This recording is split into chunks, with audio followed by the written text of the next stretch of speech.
नमस्कार मंडळी, कसे आहात? माझ्या चॅनलवरती आपलं स्वागत आहे. आज आपण पाहणार आहोत 20 असे महत्त्वाचे किचन टिप्स. तर चॅनलवरती नवीन असाल तर चॅनलला सबस्क्राईब करायला विसरू नका. तर व्हिडिओला सुरुवात करूया. आजची आपली पहिली टिप आहे, जर आपलं जळालेल्या भागावर कोलगेट लावलं तर जळालेल्या भागावरील डाग हे कमी होते.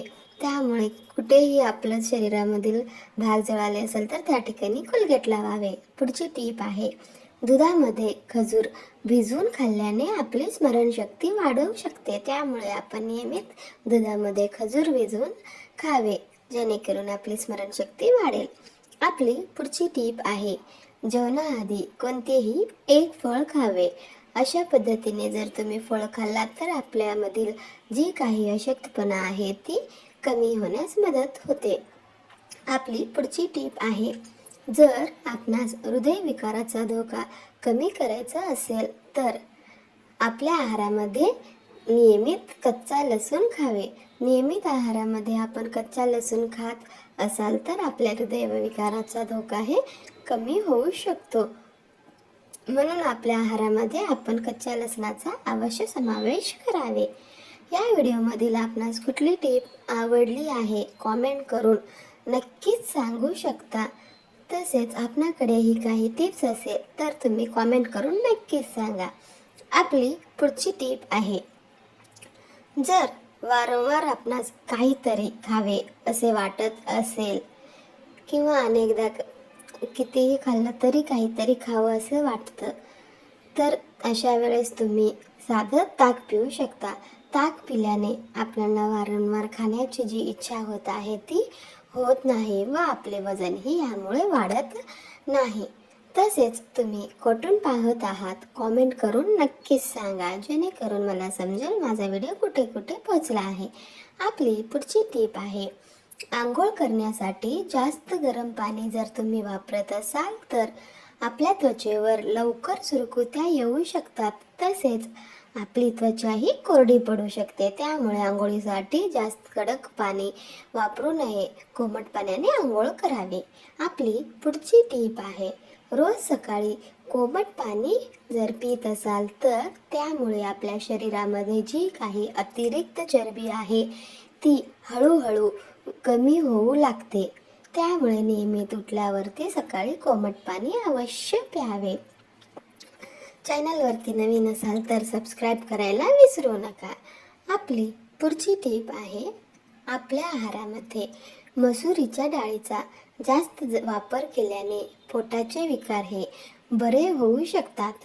त्यामुळे आपल्या आहारात मसुरीची डाळ अवश्य समावेश करावे.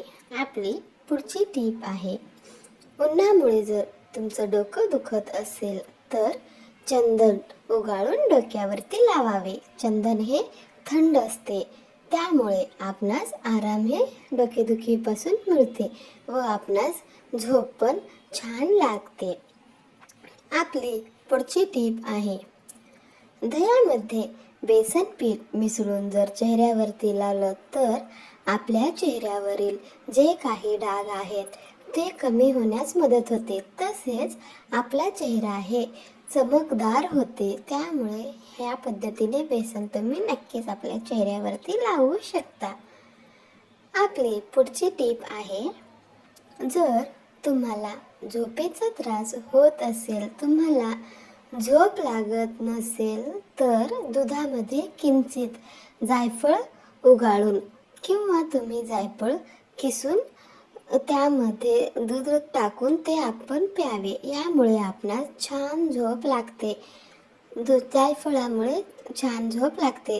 त्यामुळे जर तुम्हाला झोप लागत नसेल तर हा उपाय नक्कीच करून पहा. आपली पुढची टीप आहे, जर तुम्ही सतत जास्त प्रमाणात झोपत असाल तर तुमची स्मरणशक्ती कमी होऊ शकते. त्यामुळे सहसा शक्यतो दिवसा जास्त झोपू नये, रात्री झोप आपण पूर्ण करावी. आपली पुढची टीप आहे, मोसंबीचा रस पिल्यामुळे आपल्या केसासंबंधी असलेल्या तक्रारी दूर होतात. तसेच आपली त्वचा विकार देखील जर असेल तर तेही कमी होऊ शकतो. आपणास जर व्हिडिओ थोडासाही आवडला असेल तर प्लीज लाईक करायला विसरू नका. लाईक करणं हे फ्रीच आहे. आपली पुढची टीप आहे, अचानक जर पोट दुखत असेल तर पोटावरती थोडंसं तेल घेऊन त्यामध्ये ओवा मिक्स करून हलक्या हाताने गोलाकार पद्धतीने मालिश करावे. यामुळे पोटदुखीमध्ये लगेच आराम मिळते. आपली पुढची टीप आहे, रात्रीच्या वेळी दही खाणे टाळावे. जर तुम्ही रात्रीच्या वेळी दही खात असाल तर तुमची जी काही रोगप्रतिकारशक्ती आहे ती कमी होऊ शकते. तसेच तुमच्या छातीमध्ये कफ जमा होऊ शकतो व आपली बुद्धी देखील मंद होऊ शकतो.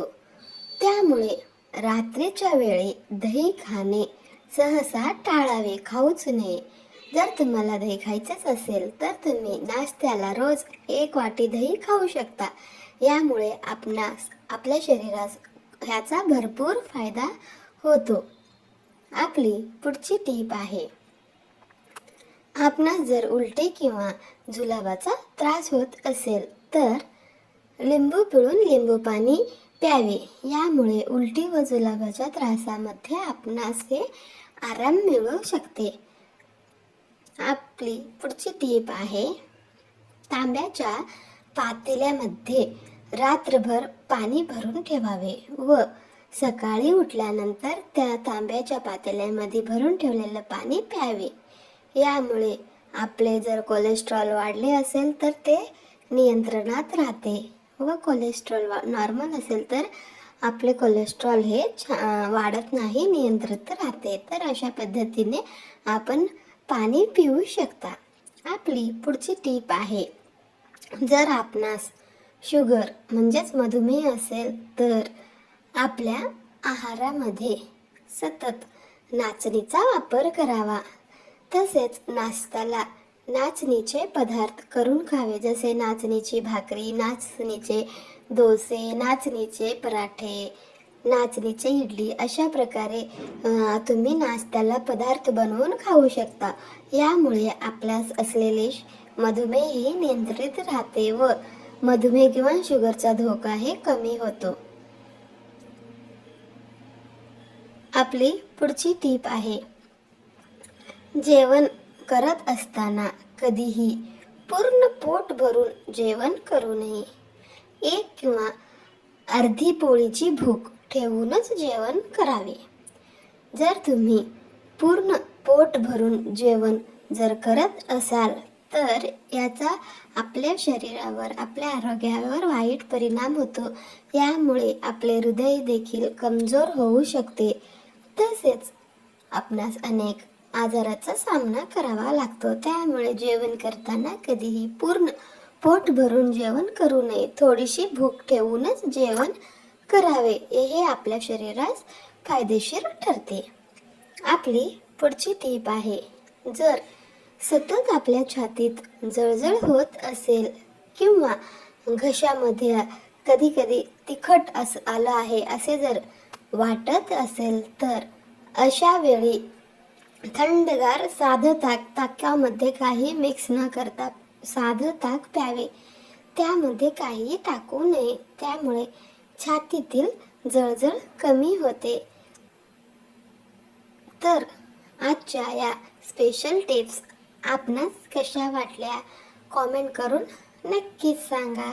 आपणाकडेही जर काही टिप्स असतील तर ते देखील तुम्ही कॉमेंटमध्ये नक्की सांगू शकता. यामधील आपणास कुठली टिप आवडली आहे किंवा आपण यामधील कुठल्या टिप वापरत आहात त्या देखील कॉमेंट करून नक्कीच सांगू शकता. हा व्हिडिओ जर तुम्हाला थोडासाही आवडला असेल तर व्हिडिओला लाईक करायला विसरू नका. तसेच आपल्या मित्रपरिवारासोबत देखील तुम्ही हा व्हिडिओ शेअर करू शकता. जर तुम्हाला हा व्हिडिओ थोडासाही जर आवडला नसेल तर तुम्ही या व्हिडिओला डिसलाईक देखील करू शकता.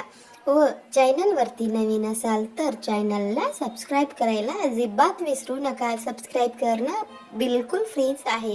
सोबतच बेल आयकॉन आहे ते देखील प्रेस करा, ज्यामुळे माझ्या रोजच्या व्हिडिओची नोटिफिकेशन आपणास मिळेल. आपला मूल्यवान वेळ देऊन हा व्हिडिओ शेवटपर्यंत पाहिल्यामुळे आपल्या सर्वांचे मनपूर्वक धन्यवाद. भेटूया अशाच पुढच्या व्हिडिओमध्ये. तोपर्यंत नमस्कार. Bye bye. हर हर महादेव.